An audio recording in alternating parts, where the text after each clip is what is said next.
बिस्मिल्लाहिर्रहमानिर्रहीम। अस्सलाम वालेकुम ख़वातीन और हज़रात, मैं हूँ आपका जुनैद सलीम और आप देख रहे हैं इंसाफ डिजिटल। नाज़रीन, आज हम बात करेंगे वफाकी बजट की, जिसमें अशराफिया को बहुत बड़ा रिलीफ़ दिया गया है। आवाम के लिए आने वाले दिनों में कौन सी मुश्किलात सर उठा रही हैं। फिर हम बात करेंगे आइंदा माली साल के दौरान खुशहाली के वादे करने वाली हुकूमत ने रवा माली साल के दौरान कौम का क्या हाल किया है। और नाज़रीन, ख़दशात के ऐन मुताबिक अदलिया का एक मरतबा फिर नंगा तमाशा किया गया है। अलकादर ट्रस्ट केस में सज़ा मअतली का केस आज क्यों नहीं लगा। जेल में इमरान खान की सख्तियाँ मज़ीद बढ़ाने की इत्तलात हैं, इस पर भी बात करेंगे। नाज़रीन, अली अमीन गंडापुर के तेवर बदले बदले और इतने सख्त क्यों नज़र आ रहे हैं। लेकिन सबसे पहले ज़िक्र करेंगे वफाकी बजट का। नाज़रीन, फार्म 47 की सरकार का ये दूसरा सालाना बजट था। हालांकि सालाना बजट वाली रवायत तो इस हुकूमत ने ख़ुद ही पामाल कर दी है, क्योंकि सारा साल मिनी बजट आते रहते हैं और इस बार भी हुकूमत इसी एक बजट पर बस नहीं करेगी। बहरहाल जो बजट पेश किया गया उसका आम आदमी की फलाह बहबूद से दूर दूर तक कोई वास्ता, कोई ताल्लुक़ नहीं है। ये सिर्फ नाज़रीन रकम इकट्ठी करने का एक मंसूबा है, जैसे IMF ने इस तरह तश्कील दिया है कि उसको दिए गए कर्ज़ की रकम जो है वो वापस मिल सके। नाज़रीन, ये बजट जो वज़ीर ख़ज़ाना मोहम्मद औरंगज़ेब ने कल पेश किया है, ये पिछले माह ही IMF की वेबसाइट पर चढ़ा दिया गया था। IMF की वेबसाइट पर मौजूद बजट और कल पेश करदा बजट में किसी कौमे और फुल स्टॉप का भी फ़र्क नहीं है। इस हुकूमत की कामयाबी सिर्फ इतनी है कि उसने IMF से अपनी अय्याशियों के लिए हर बात मनवा ली है। अलबत्ता आवाम को तकलीफ़ पहुँचाने के किसी मंसूबे को वो ख़त्म नहीं करा सका। बजट में नाज़रीन सोलर पैनल पे 18% सेल्स टैक्स लगा दिया गया है। उसका मकसद सिर्फ इतना है कि सोलर पैनल की हौसला शिकनी की जाए। नाज़रीन, ताकि लोग ज़्यादा से ज़्यादा वापडा की महंगी बिजली इस्तेमाल कर सकें। नाज़रीन, आप यकीन कीजिए कि इस वक्त ये हुकूमत जो है ना, दो चीज़ों से बहुत खौफज़दा है। एक ऑब्वियसली इमरान खान से और दूसरा सूरज से, और दोनों का मेरा ख्याल है कि जुर्म यही है कि दोनों रोशनी फैलाते हैं।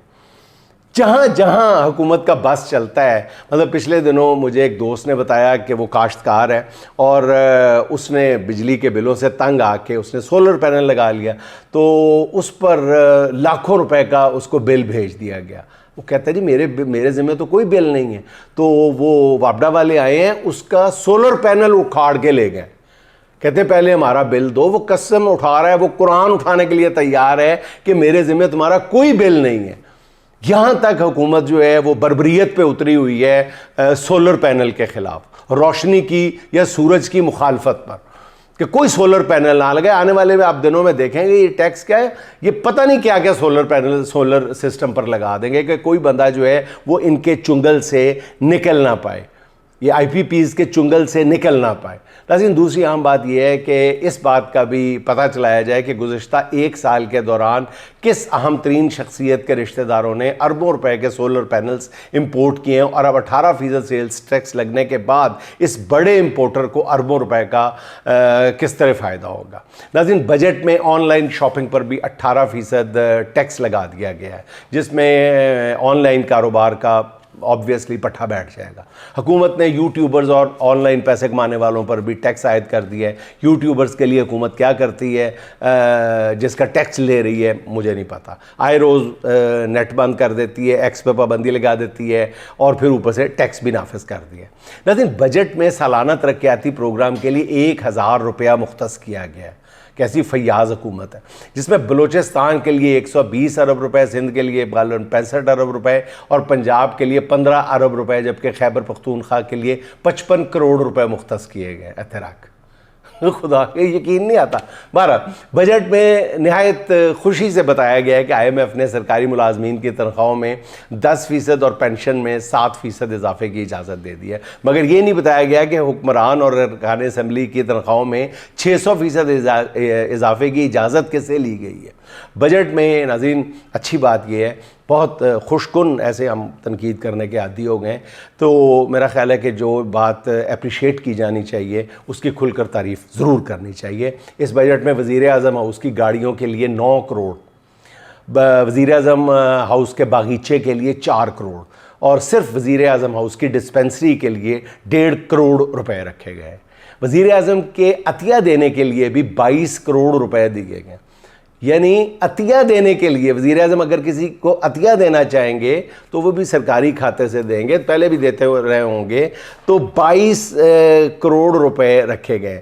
यानी आप ख़ुद सोचें कि सूरत हाल कहाँ तक जा पहुँची है कि और नाज़रीन मुझे किसी एक सीनियर जर्नलिस्ट ने, बहुत ही सीनियर और वाक़फ़ान हाल जिनको कहते हैं, उस शख्स ने बताया था कि जब शहबाज शरीफ साहब वज़ीर आला थे तो 7 क्लब रोड जो उनका ऑफिस था वहाँ से रोज़ाना दोपहर के वक्त कैरी डब्बा खाने का भर के जाती उम्रा जाया करता था कि जाती उम्रा के माली और जो लोअर स्टाफ है उनका खाना जो है वो पूरा किया जा सके, क्योंकि उसको भी उन्होंने कैंप ऑफिस बनाया हुआ था। अंदाज़ा करें नाज़रीन कितने खुले दिल के मालिक हैं ये शरीफ ख़ानदान। यानी लोअर मालियों का खाना जो है, जाती उम्रा के ज़ाती मालियों का जो ज़ाती देखभाल करते हैं उनकी बाग बगीचे की, उनका खाना जो है वो 7 क्लब रोड से जा रहा है। सुजुकी कैरी डब्बा भर के जाया करता था। ये एक इंतहाई सीनियर जर्नलिस्ट ने मुझे बताया था, बहुत ज़िम्मेदारी के साथ। अच्छा नाज़रीन, दूसरी तरफ ज़राए कहते हैं कि आइंदा माली साल के दौरान इंसानी हकूक़ की वजारत को ख़त्म करने की तजवीज़ रखी गई है, क्योंकि फार्म 47 के दौर में इंसानी हकूक़ की वजारत का कोई काम है भी नहीं। ये ठीक काम किया है, ये बिल्कुल, ये भी बहुत सारे अच्छे कामों में से कि जब इंसानी हकूक़ ही नहीं है तो फिर वजारत की करनी है, ठीक है ना। ये बिल्कुल वैसे ही है जैसे अफ़गानिस्तान में वज़ीर रेलवे हो, जब रेलवे ही नहीं है तो फिर वजारत कैसी, वज़ीर कैसा, तो इंसानी हकूक़ के नहीं है। तो ये वाकई काबिल तारीफ़ काम है। मगर फिर भी ये सोचा गया कि इस अमल से बाहर की दुनिया में नाज़रीन बदनामी हो जाएगी, तो फिर समझौता इस बात पर हुआ कि वफाकी तरक्याती प्रोग्राम में इंसानी हकूक़ की वजारत का बजट जो है वो कम करके 73% कम कर दिया जाए। आप पूरा बजट नाज़रीन देख लें, इसमें हुक्मरानों के लिए बहुत ही पुरतायुश मराहत है, बहुत ही पुरतायुश, और अवाम के लिए सिर्फ अच्छा वक्त आने के लिए दिलासे हैं, तसल्लियाँ हैं, वादे हैं, वादे चमक्के हैं। इसे नाज़रीन एक वो आजकल सोशल मीडिया पे भी कल से बहुत वायरल है तो बेहुदा सी बात, लेकिन सुन लें कि न्यूयॉर्क में एक पाकिस्तानी टैक्सी ड्राइवर के साथ कोई वाक़या पेश आया है। वो कहते हैं हुआ यूँ कि एक बिल्कुल बरहना खातून जो है वो किसी पाकिस्तानी की टैक्सी में आके बैठ जाती है। ड्राइवर जो है वो उस बरहना खातून पर नज़रें गाड़ कर देखने लगता है। तो थोड़ी देर बाद खातून ज़िच होकर ड्राइवर से कहती है, क्या दीदे फाड़ फाड़ के देख रहे हो, तुमने कभी बरहना बेलिबास खातून नहीं देखी? इस पर पाकिस्तानी ड्राइवर ने कहा, नहीं, मैं तो ये देख रहा हूँ कि जब आप अपनी मंजिल पर पहुँच जाएंगी तो जो पैसे आपने मुझे किराए के तौर पर देने हैं वो आपने किस जेब में रखे हुए हैं।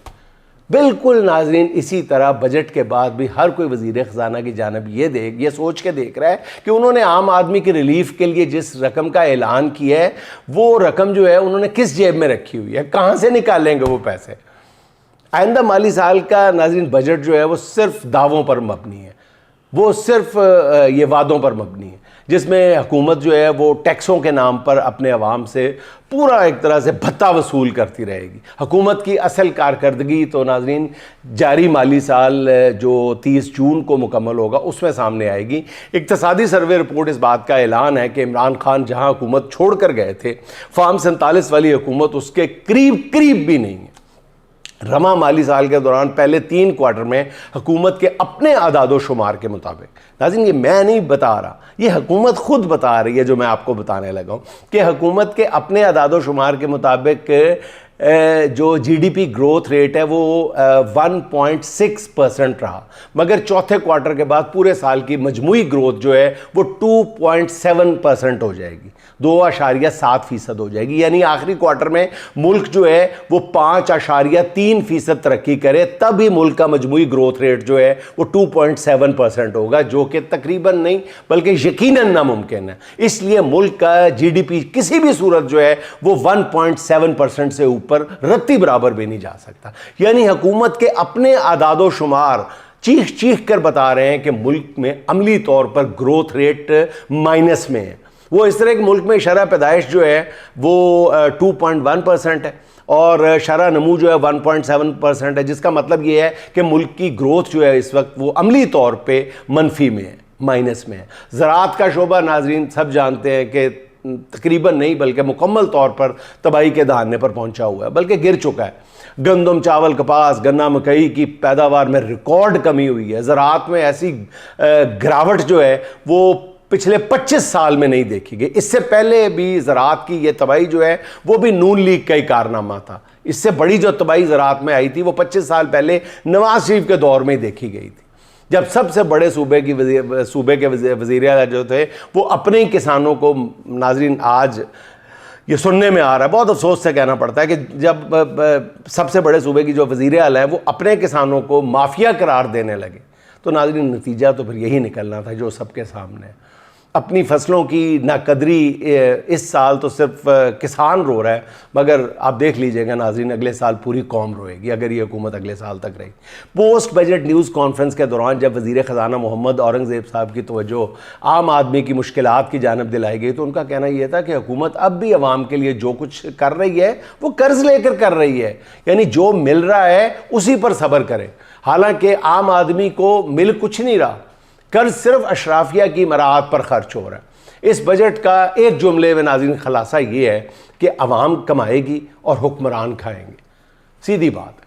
हुकूमत ने IMF से $7.5 अरब के असूल के लिए हर चीज़ तबाला करके रख दी है, मगर दूसरी तरफ पिछले 3 साल के दौरान नाज़रीन कितनी तल्ख हकीकत है, 30 लाख लोग मुल्क छोड़ गए। ये 1947 के बाद होने वाली सबसे बड़ी हिजरत है। मुल्क छोड़कर जाने वाले अपने साथ $48 अरब भी बैरून मुल्क ले गए। मुल्क के 45% यानी तकरीबन 11 करोड़ अवाम जो है वो खत्ते गुर्बत से नीचे चले गए। इसके बावजूद हमारी मैडम वज़ीर आला कहती हैं कि नवाज़ शरीफ की रहनुमाई में बेहतरीन बजट तैयार हुआ है जो अवाम के लिए खुशी और खुशहाली लाएगा। वैसे मेरी मैडम वज़ीर आला साहिबा से दरख्वास्त है कि नवाज़ शरीफ साहब पर इतना बोझ ना डालें।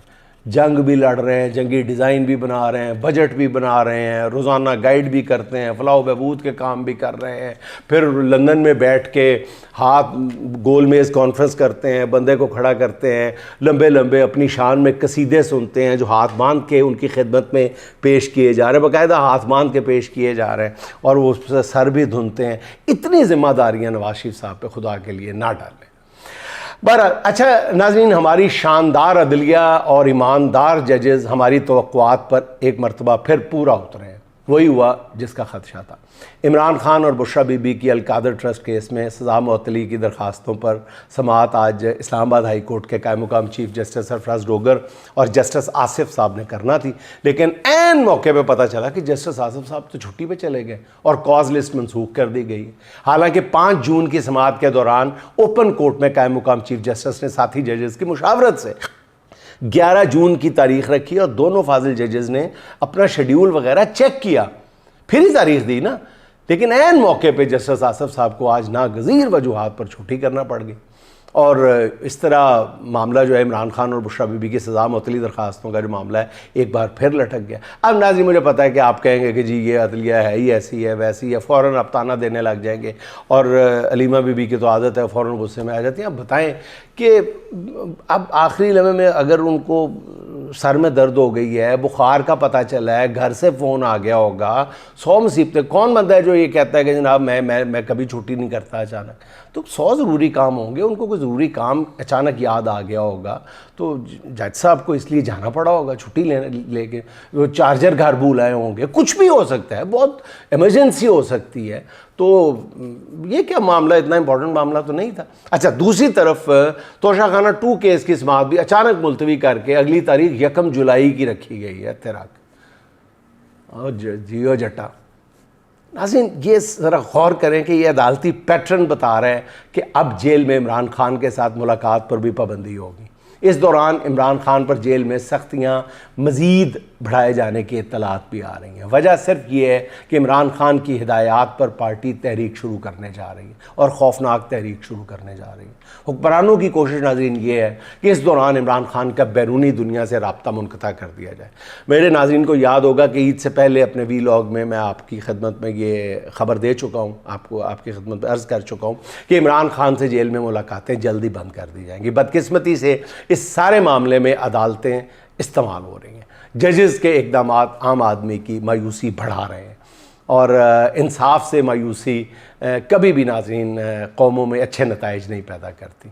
अच्छा नाज़रीन, अलकादर ट्रस्ट केस की समाअत के मौके पे अली अमीन गंडापुर और अलीमा खान PTI कारकुनों की बड़ी तादाद जो थी वो अदालत में मौजूद थी और समाअत मुलतवी होने पर अली अमीन और अलीमा खान जैसे सरफराज डोगर के चैम्बर में चले गए और उनसे केस की नई तारीख़ देने का मुतालबा किया। अलीमा खान कहती हैं कि हमें कह रहे थे कि अगले हफ्ते बताएंगे कि समाअत की आइंदा तारीख़ कौन सी होगी। अगले हफ्ते रखेंगे नहीं, अगले हफ्ते बताएंगे कि समाअत की तारीख़ कौन सी होगी, मगर उन्होंने कहा है कि अगर आइंदा तारीख़ नहीं देंगे तो हम यहाँ से नहीं उठेंगे। फिर उन्हें कहा गया कि समाअत 26 जून को होगी। अलीमा खान ने जल्द तारीख़ देने का मुतालबा किया तो सरफराज डोगर साहब ने कहा कि आइंदा दिनों में वो बहुत मसरूफ़ हैं, इसलिए इमरान खान का केस नहीं सुन सकते। अलीमा खान ने कहा कि उनका इमरान खान को रिहा करने का कोई इरादा नहीं है, ये उनका केस सिरे से सुनना ही नहीं चाहते। वही मैंने कहा ना जी, अलीमा खान साहबा एक तो फ़ौरन आप ना टेम्पर लूज़ कर जाती। अब देखिए क्यों आप उनकी बात पर यकीन नहीं करती। वो कायम कम चीफ जस्टिस हैं इस्लामाबाद हाई कोर्ट के, अगर वो कह रहे हैं कि उनको बहुत मसरूफियत है तो वो नहीं सुन सकते, तो आप इस बात को तस्लीम कर लें।